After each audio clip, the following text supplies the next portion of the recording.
Welcome to First Reading, the Old Testament Lectionary podcast, and Merry Christmas. Hey. Here we are. I'm Reverend Dr. Tim McNinch. I teach Hebrew Bible at Christian Theological Seminary. And I'm Rosie Candlethal. I also teach Hebrew Bible at Wake Forest University. So here we are on December 29th, the very first Sunday after Christmas, as we kind of live into this new season. Our co-hosts, Paul Essa and Rachel Wren, are off this week, which puts you on the microphone. And it looks like our first reading for this week is 1 Samuel chapter 2, verses 18 to 20. And then what? We skip to verse 26. What's going on here in the lectionary? It's just a short little reading, and that maybe means we'll have a short little episode here. We'll see how it Fingers goes. Crossed. But it's just a few verses and kind of a weird little excerpt from the beginning of 1 Samuel. Samuel's already been born, and we're just sort of jumping into this little transitional moment. It's only a couple verses. I can read it. Samuel was ministering before the Lord, a boy wearing a linen ephod. His mother used to make for him a little robe and take it to him each year when she went up with her husband to offer the yearly sacrifice. Then Eli would bless Elkanah and his wife and say, "May the Lord repay you with children by this woman for the loan that she made to the Lord." And then they would return to their home. Then we jump a few verses ahead to 26. Now the boy Samuel continued to grow, both in stature and in favor with the Lord and with the people. So that's it. That's it. Little moment. I think that this passage is probably brought forward by the lectionary because it has an echo in the New Testament reading from the Gospel of Luke. Hey, I love the gospel echo. Yeah. Yes. In chapter 2 in Luke, we have Jesus as a child traveling with his family to Jerusalem, where he hangs out in the temple, and they start back home without him and then come back and they're looking all over for him, find him in the temple. And the very last verse of that excerpt says in verse 52, "And Jesus increased in wisdom and in years and in divine and human favor." Sounds very close to the last verse of our Samuel reading. Right. Samuel continued to grow in favor with the Lord and with people. So we have these two stories of boy wonders, like growing up and increasing in favor with the Lord and with people. So there's kind of a parallel there, which is not unusual for the Gospel of Luke. The first few chapters of Luke have a handful of echoes of these first couple chapters of 1 Samuel. You might remember Elizabeth, Mary's cousin, is childless and has like a miraculous conception, just in the same way that Hannah in 1 Samuel chapter 1 is childless and receives divine favor for conceiving a child. Of course, Mary's song in Luke, the Magnificat, is patterned very closely on Hannah's song in 1 Samuel 2. And then even as we get into the youth of these boys, both travel to the temple with their family, and then we have these lines that talk about growing in favor with God and with people. So if you out there are preaching the Luke passage, then in a way, this Samuel little excerpt, this transitional moment in Samuel, can be a kind of backdrop, I guess, to the kind of framing that Luke is giving to Jesus's early years.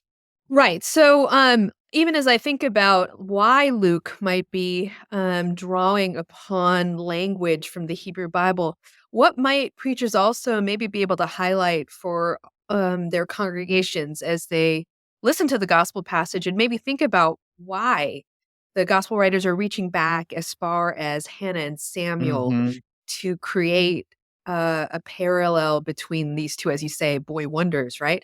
Yeah. What's Luke want to do? What can preachers maybe make of that as we think about what the gospel writers are trying to do in their presentations of Jesus? Yeah, I think that's a good question, Rosie, because sometimes when we perceive some of these parallels, we instinctually jump to just, isn't this cool? There's a parallel. Or like, oh, Jesus was predicted in the way that the Old Testament portrayed this character, and now it's fulfilled in Jesus. And then you just move on with your life. Mm, But I think you're helping us to ask the important question: if the author of Luke is framing Jesus's youth in this way, why?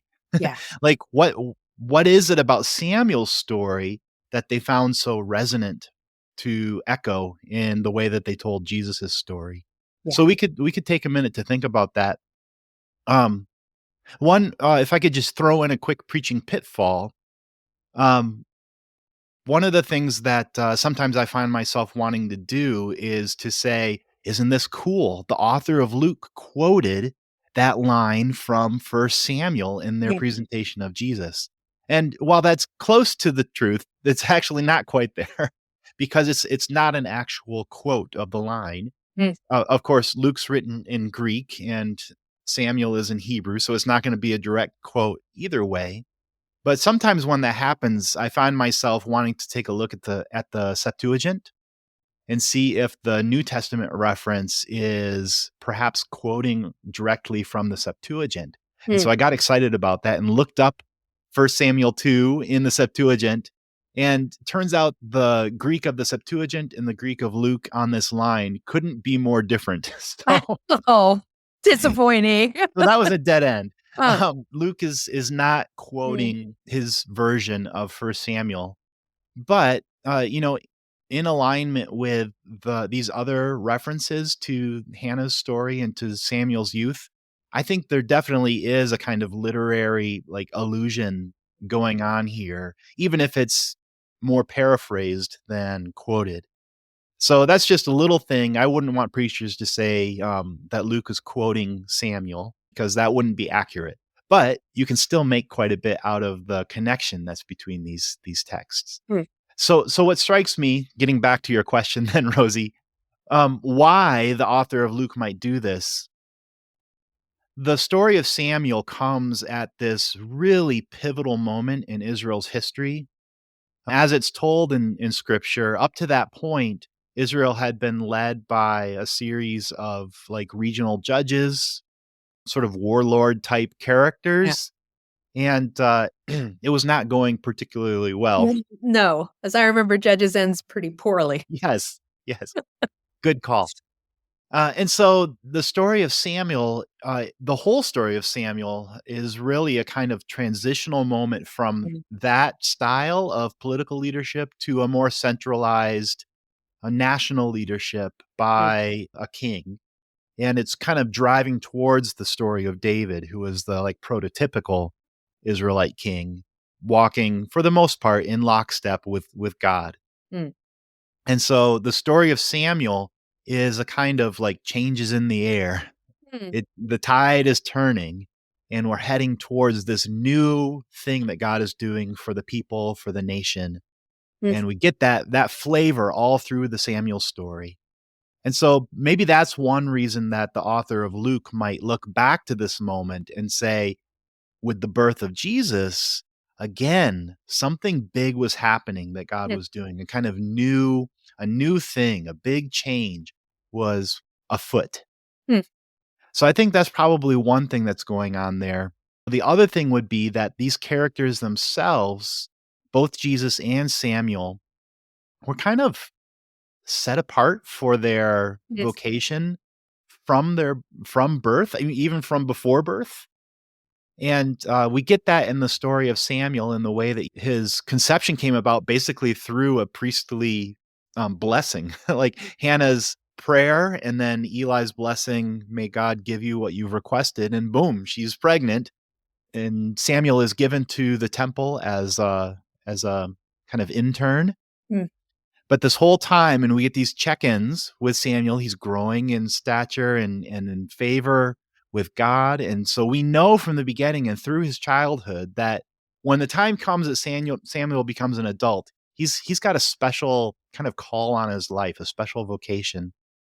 And I think the author of Luke, especially compared to like Mark, which sort of mhm, jumps into Jesus's adult ministry, Luke wants to take a look back even before Jesus's birth and kind of trace through those early years to say, in a similar way to how that transitional leader Samuel had a kind of mark on his life from birth and through his childhood, Jesus as well, those who were paying attention could have seen that this was a special kid, like that Mm. he had this special calling. And there were little signs of that through the way he was born and then through his youth.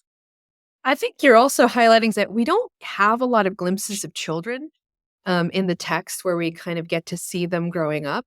And so it makes me think also about Luke's other purposes as well. I mean, his gospel, I mean, Hmm. Luke or whoever the author is of this text, um, does try to highlight individuals that are, kind of surprising. Like, so we get more stories of women in Luke, and here we get Luke also recognizing Jesus as a child and providing stories that are unique to Luke.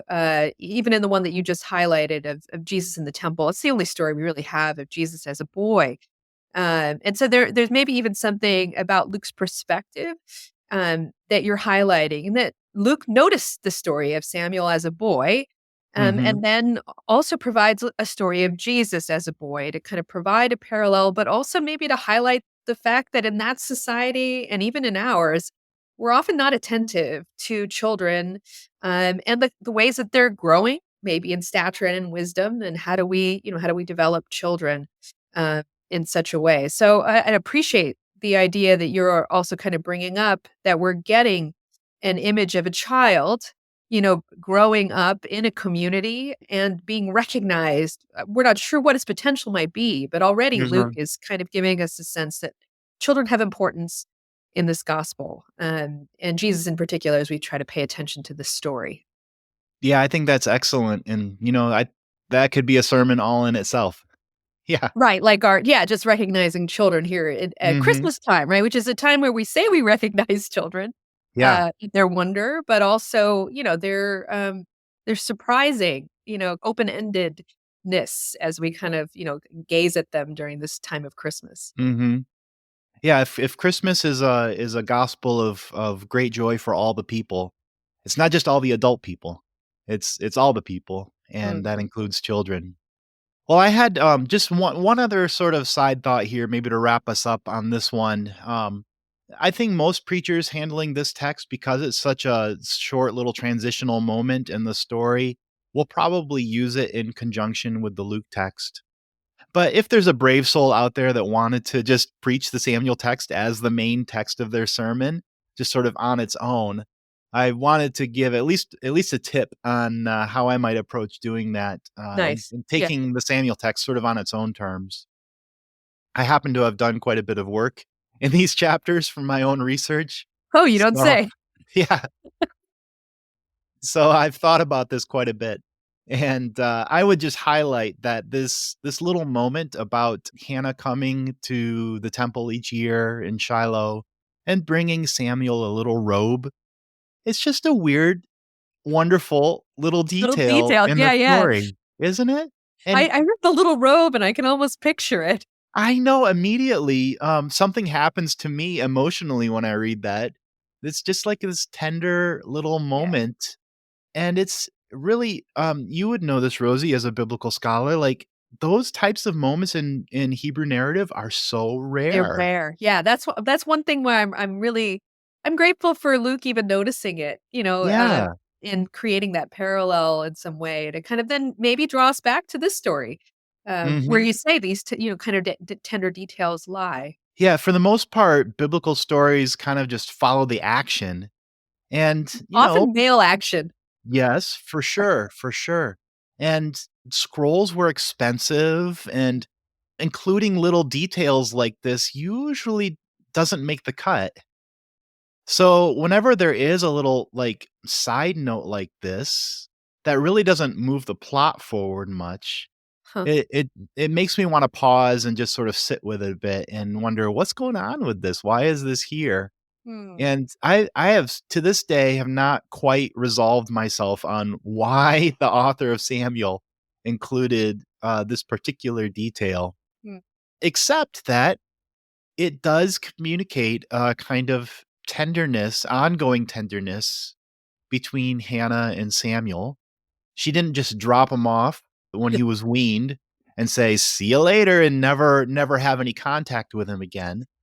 Even though they were separated, she would still visit him and bring a gift, a garment, a little robe, which is a kind of sweet note. And in literary context, in this section in Samuel, the author is drawing this huge contrast between Samuel and the sons of Eli, who are also serving as priests at the temple in Shiloh. Eli's sons are just total. You could probably insert some profanity there. They were the worst, They right? were bad. They're just cheating people out of their stuff. They're taking the best of the offerings for themselves. They're not following any of the protocol for priests. They're doing Fooling things around with women. with the women at the door of the temple that they're not supposed to be doing. Yikes. And all the while, their father Eli seems to have this kind of distance from them. When he does confront them about their behavior, it's not because he's witnessed any of it. He's just like heard rumors. And it's sort of implying that these sons of Eli were kind of doing their own thing on their own. And there was this distance between them and their parent, which may have been part of the part of the issue there. Huh. Whereas by contrast, here we have this little glimpse into an act of tender nurture towards Samuel by his mother. Even though she lives at a distance, she's able to bridge that distance in these repeated moments of tender nurture. Whereas Eli, who supposedly lives in the same place with his sons, seems completely distant from them. And that contrast is something that maybe the author is wanting to highlight. As far as a preaching angle from that, Mm. I think a story like this shows us that even those who are born to be leaders, like Samuel was kind of identified as somebody who would eventually become a great leader, even from birth, even those folks are made. They're not just born leaders, they're made leaders. And the nurture that happens through their childhood is important in their formation as leaders. And I think part of that could probably jump across the hermeneutical gap into our own world where, as we look to a new generation for leadership, it's important to us as communities of faith to invest ourselves Mm. in the nurture of our young people. And that's important, not to say that this is just about parents and children, because in your congregation there will be people without children, and you don't want them to either feel excluded or feel like they should take a nap during your sermon. This is about the whole community and the upcoming leadership and how the community as a whole can nurture the young folks. We had a baptism like a couple weeks ago at our church, and I'm always kind of touched by the way that, at least in our tradition, when children are baptized, the parents make certain commitments, but so does the congregation as a whole to raising up this child to love God and to experience God's love through us. And the pastor takes the baby and walks them around through the congregation. Like this is a member of our family now, and it's our responsibility as a whole to care for them. And I think what you're also helping me to kind of reframe too is Luke's focus on Mary is unique among the gospel writers. And maybe he's beyond seeing just Samuel. He's also seeing the relationship between Hannah and Samuel, the way that you've highlighted it. Mhm. And Luke also highlights Mary's That's right. connection to Mhm. Jesus in a way that then kind of maybe helps me see that gospel, but also the moment of baptism. Some of my students chose the story of the baptism when they were looking at their synaptics for their exam question that I'm grading right now. Uh-huh. And many of them noticed that Luke presents Jesus in community. So he's in line with others at the baptism, and only Luke provides that detail. Interesting. So I think you're kind of seeing as you're presenting, the readings for this week, kind of the larger image that Luke is drawing from the idea of both community, and whether you have children or not, we all recognize that who we are today is because of the nurture and shape of others, right? So, Yeah, for sure. that's a valuable point to underscore in the season where so much family uh, is kind of highlighted, but Christmas, New Year's, all these kinds of community events. But it's an important moment to just maybe take stock of the parental figures we've seen, the ones who have provided us with little robes, the clothing that we, have had, the stories that we've been able to share, and those are just they're valuable things to recall at this time of year. I think that invite that kind of reflection and celebration. Love it. That's about all I've got for us. You want to take us out, Rosie? Would love to. And thanks for helping us with this passage, Tim. Sure.